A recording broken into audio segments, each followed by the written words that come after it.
Modern banking relies on a specific mechanism to generate profit: financial intermediation powered by extreme leverage. Banks take money from depositors and lend it out to borrowers, standing in the middle to capture the interest rate difference. This animated balance sheet outlines a baseline scenario. Imagine a bank operating with a total asset portfolio of 10,000 crore rupees. The bank issues these funds as loans at a 10% interest rate, while paying its depositors a 5% return. If we run this under a high equity model, the math looks like this. The bank's owners provide 1,000 crore of their own money, their equity, and depositors provide the remaining 9,000 crore. After paying the depositors their 5% cut, the bank's profit yields a return on equity of 55%. But watch what happens when we switch to an extreme leverage model. The owner's equity shrinks to just 100 crore, and depositor funds expand to 9,900 crore. Total assets are still 10,000 crore, but because the owners used almost entirely borrowed money, their personal return on equity skyrockets to 505%. There is a crucial distinction here between return on investment and return on equity. The return on investment remains a steady 10% across the total 10,000 crore asset pool, but return on equity measures the profit against only the cash the owners put in. The underlying mathematics dictate the behavior. Bank owners are financially incentivized to operate with dangerously thin layers of self-funded equity. By minimizing their own skin in the game and maximizing depositor leverage, they exponentially increase their private returns. The flaw in this math reveals itself the moment borrowers default. Notice these red default blocks appearing in the asset column. Losses do not evaporate. They must be absorbed by the bank's capital. Because the equity block is so thin, even a minor percentage of bad loans wipes it out instantly.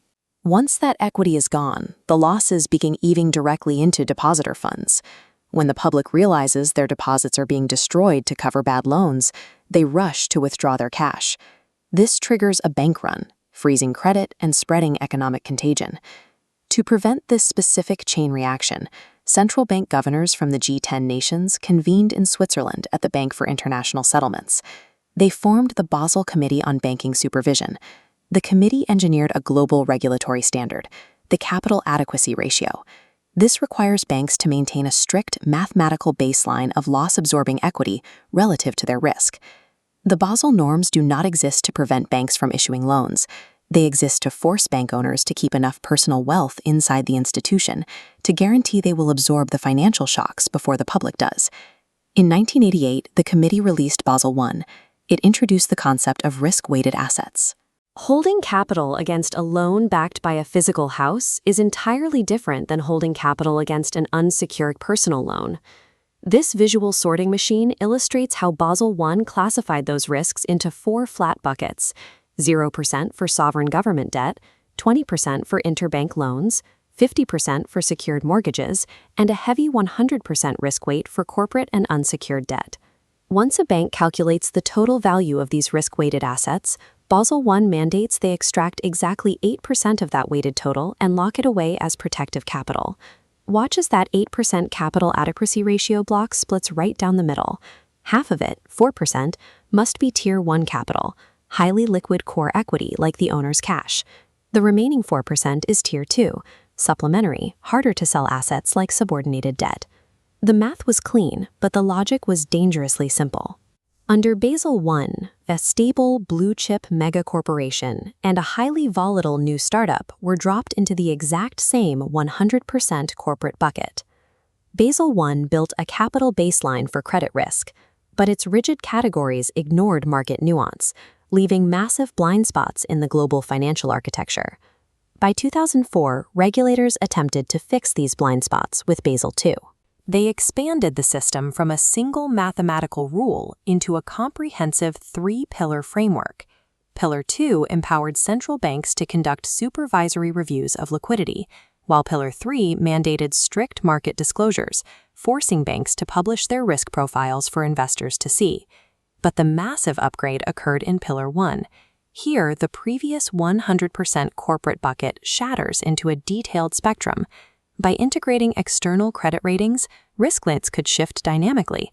A AAA-rated corporate bond might carry only a 20% risk weight, while a B- rating penalizes the bank with a 150% weight. As new variables for operational risk, like cyber failures and internal fraud, and market risk attach themselves to the formula, the total capital requirement becomes far more precise. Inside that capital requirement, regulators made a single minor tweak to quality.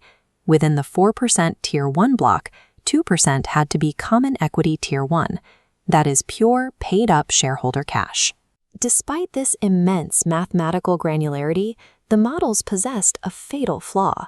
They missed the buildup of systemic macroeconomic shocks, leading directly to the 2008 global financial crash. Basel II provided the illusion of security. Highly specific risk models were useless because a massive chunk of the bank's safety net, their supplementary Tier 2 capital, was tied up in illiquid assets. When the panic hit, banks simply could not sell those assets fast enough to cover their collapsing loans. The 2008 crisis collapsed the prevailing logic of banking supervision. With the 2010 release of Basel III, regulators accepted a harsh reality. The total quantity of a bank's capital is irrelevant if that capital lacks extreme liquidity. As this 8% capital block animates to the Basel III standard, watch the illiquid Tier 2 side shrink from 4% down to 2%. To compensate, the highly liquid Tier 1 side expands to take up a full 6% of the space.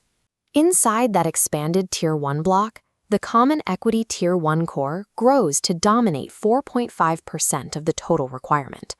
When we pull up a secondary panel for the Reserve Bank of India, you see an even stricter safety net, a 9% total capital adequacy ratio, requiring 7% Tier 1 and an aggressive 5.5% in pure CET1.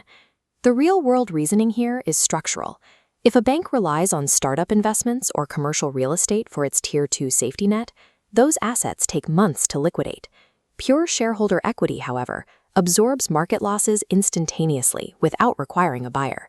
Basel III fundamentally alters the architecture of banking.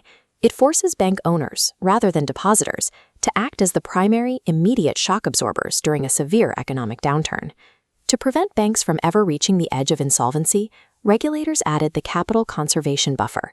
Look at the 9% RBI structure here. A new 2.5% block, colored to match the pure CET1 core, stacks squarely on top. This must be held entirely in pure equity. Above that, a dotted outline fluctuates between 0 and 2.5%. This is the counter-cyclical buffer. Central banks trigger this requirement only to cool down the economy during overheated periods of excessive credit growth. But the final fail-safe engineered into Basel III bypasses risk formulas entirely. The leverage ratio is a hard mathematical backstop that measures Tier 1 capital against total unweighted exposure. It assumes all assets carry risk, regardless of their rating. In India, the target for this ratio is strict: 4% for highly critical domestic systemically important banks, like the State Bank of India, and 3.5% for all others. Failure to maintain these specific, highly liquid ratios triggers prompt corrective action. Regulators will step in immediately to freeze dividends, block expansion, and halt the bank's lending operations. The evolution from Basel I to Basel III represents a victory of systemic engineering. By mathematically binding extreme profitability to extreme resilience, these regulations ensure banks can no longer gamble with the public's money without placing their own capital on the line first.